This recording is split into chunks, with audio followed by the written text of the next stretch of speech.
Gur chéad maigad a Gaeilge, an Gaeilge jazz nach Wachamut go dtí aniu, tá cinní mar sin na Gaeilge éistigí a chairde. I leor góla na hÉireann, agus is saolaíocht ar sean, bhailí Phineas Farsage, plúr na deangachaí eile le chéile ag túr wabil. Agus as an chuid is fearr de na teangachaí sin, chrúthaí sé héan agus ag armhach an Gaeilge. Is saolaíocht phobal chathair ard watha, tá an obair a thosaí Phineas Farsage in aimsir a tean chumna ag glanstan a ré le tógáil Aonach Mhacha. A íana aniuan agus a phobal na páirte ba bhailm buchas a gháil le mo chóthaistealaí ar dús. Sean ó Mhailste, Aonach í Chasaide, agus fear na fintriíochta sóisialta é héan Gaeilge Mhacha an seo. Buchas fásta len ar muoiníthirí ar fad, agus mar a luíú hana féin, buchas mór len ar jowlaí, agus tá mo bhathair Betty an seo. A chairde, I mí úil, fiche agus a héan déag, bhí muid le Stephen McClellan, cáhfuil tú?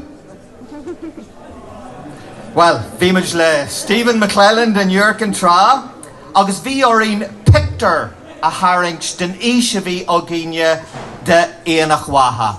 Agus seo an picture a haring muid an lá sin. Agus bhealach sin. Agus a chairde, tháinig an só eice ón dó eice an lá sin.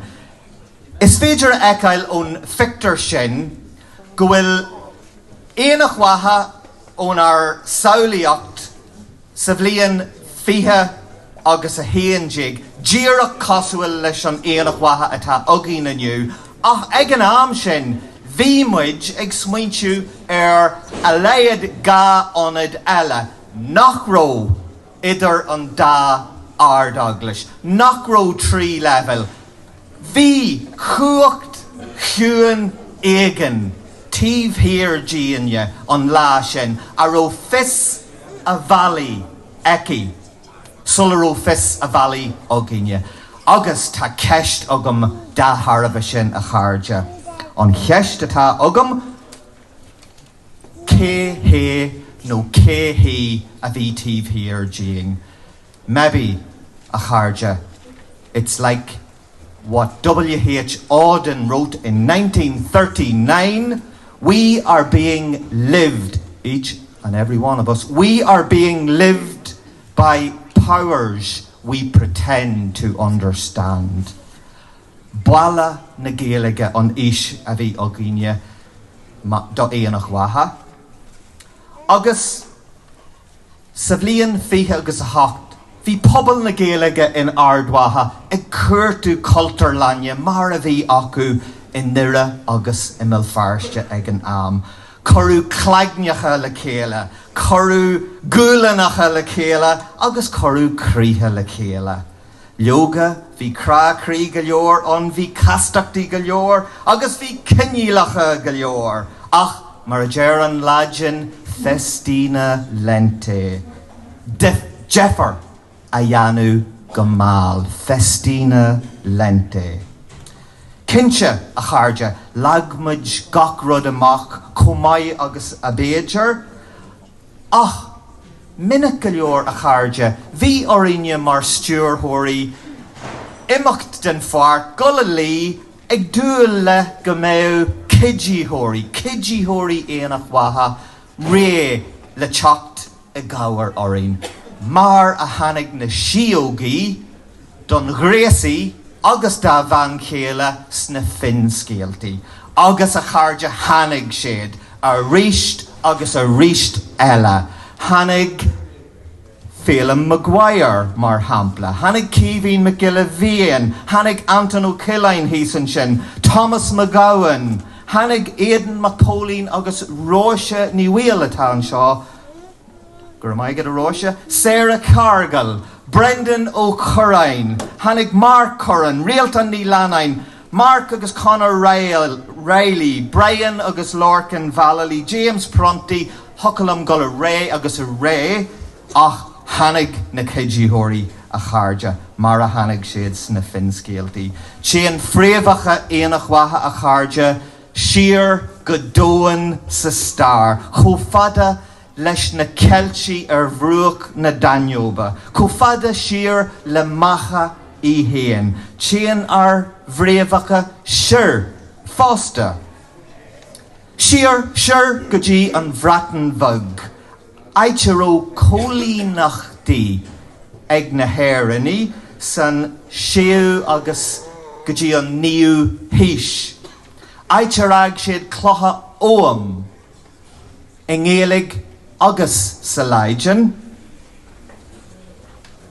agus dumpar na héireannaí ar scéaltaí mitais siar leo, agus mar a tharla sé a Chairde Chiantaí Aonach Mhacha go Camelot, Chiantaí Cruthair MacNeasa go Rí Arthur, Chiantaí Cúthailin